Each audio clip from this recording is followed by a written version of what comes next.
In the years that followed, life in Pico Truncado never fully returned to the quiet rhythm it once knew. The oil pumps continued their steady, mechanical nod, and the winds still swept across the flat plains, yet the memory of Johanna Cases remained, spoken of in hushed tones, a lingering reminder that even small towns can carry deep scars. For many residents, the case became more than a tragedy. It symbolized the fragility of safety and the way unresolved pain can shape a community long after the headlines fade. The legal contradictions left behind a complicated legacy. Two men were convicted in separate proceedings for the same homicide, yet only one remained legally responsible. For some, this suggested that justice had been served. For others, it revealed flaws in the investigative and judicial systems of Santa Cruz province, raising questions about procedural errors and the reliability of rushed conclusions. Edith's transformation became central to the story. Outsiders struggled to understand her decision to marry Victor, seeing it as baffling, but for Edith it stemmed from a belief that the truth had been distorted and that she needed to reclaim meaning after the chaos. Friends described her choice as shaped by both personal devotion and a deeper search for understanding in the wake of tragedy. Marcelina and Valentine coped with grief in different ways. Over time, Marcelina softened her view of Victor, while Valentine reportedly never fully accepted what had happened. The strain between them showed how violence can fracture families, leaving emotional distances that persist long after the event. Bonds that once seemed unbreakable were tested, revealing that healing does not always follow a shared path. For some, reconciliation was possible. For others, the memory of loss remained too heavy to overcome. The tragedy's impact extended beyond the individuals directly involved, reshaping relationships and leaving questions about forgiveness, responsibility, and the long process of moving forward. Marcos Diaz, serving his sentence, continued to assert his innocence with the same conviction once expressed by Victor. Supporters argued that the evidence against Marcos appeared stronger and more consistent, while critics suggested that investigative bias might have shaped both trials in different ways. Over time, the discussion shifted away from individual loyalties and toward broader questions of proof and procedure, whether the available evidence truly justified the conclusions reached. The debate highlighted the complexities of criminal justice and the difficulty of achieving certainty in cases marked by conflicting interpretations of facts. The case also prompted broader discussions in Argentina about forensic reliability. The paraffin test, once widely used, came under renewed scrutiny.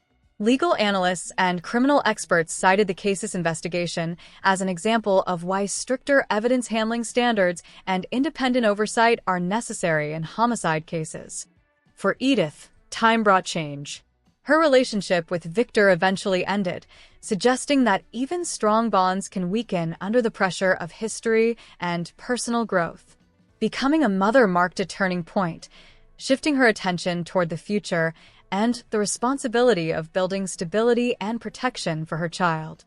Rather than remaining defined by past events, she sought a new sense of purpose and healing, illustrating how people can evolve even after profound loss. Victor sought to rebuild his public image after his release, keeping a low profile and avoiding media attention. To supporters who believed in his innocence, he represented a man who had suffered through imprisonment for a crime he insisted he did not commit. To skeptics, however, his freedom did not erase doubts. Some viewed his case as a product of legal technicalities rather than unquestionable exoneration. The differing perspectives reflected the enduring complexity of the case and the way public opinion often remains divided long after a verdict. Meanwhile, the memory of Johanna Cases was preserved in quieter ways. Old photographs from her modeling days circulated online each July, accompanied by messages of remembrance. Former classmates and friends described her as vibrant and ambitious, someone who dreamed of seeing more of the world beyond Pico Truncado. Though years had passed, her name still evoked reflection on the fragility of life and the enduring impact of unresolved tragedy. The twin connection that once defined the identities of Johanna Cases and Edith Cases became part of the case's haunting narrative.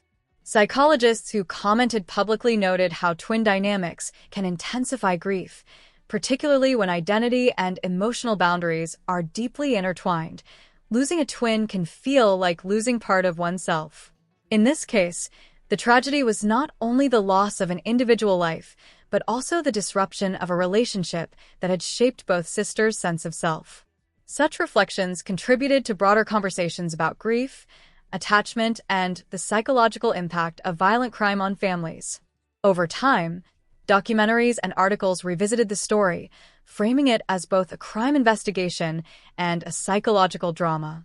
The unusual romantic entanglements, the conflicting convictions, and the public wedding inside prison walls ensured that the case would remain compelling to audiences far beyond Argentina. For some viewers, the story illustrated flaws in the justice system. For others, it explored human resilience and the complexities of love and loss. The continued interest reflected how true crime narratives often serve dual purposes, documenting events while also prompting reflection on morality, evidence, and the consequences of violence. Locally, however, fascination gradually gave way to fatigue in Pico Truncado. Residents expressed a desire to move forward and allow the town to be recognized for something other than its tragedy. Yet each anniversary served as a reminder that unresolved doubts rarely fade completely, illustrating how collective memory can persist even when communities seek closure and renewal. Some legal scholars have described the case as a cautionary example of parallel prosecutions and the risks of fragmented judicial processes. When different courts reach conflicting conclusions about the same event, public confidence in the system can weaken. The case's case demonstrates how complex narratives and procedural disputes can sometimes overshadow clear answers, highlighting the importance of consistent standards and transparent evidence handling in the pursuit of justice. In the end, certainty remains elusive. Officially, Marcos Diaz is deemed responsible for the death of Johanna Casas, while legally Victor Singolani remains free. Emotionally, the story resists simple categorization, unfolding as a mosaic of love, jealousy, loyalty, betrayal, and grief. Rather than a narrative with neat resolutions, it illustrates how human conflicts and judicial outcomes can coexist in tension, leaving room for interpretation and reflection long after the final verdict. And so, the events of July 16, 2010, continue to echo across the windswept plains of Santa Cruz province. Whether viewed as a solved crime or a lingering mystery, the story of Johanna Casas endures, a reminder that truth in the courtroom does not always silence the questions left behind in the hearts of those who remain.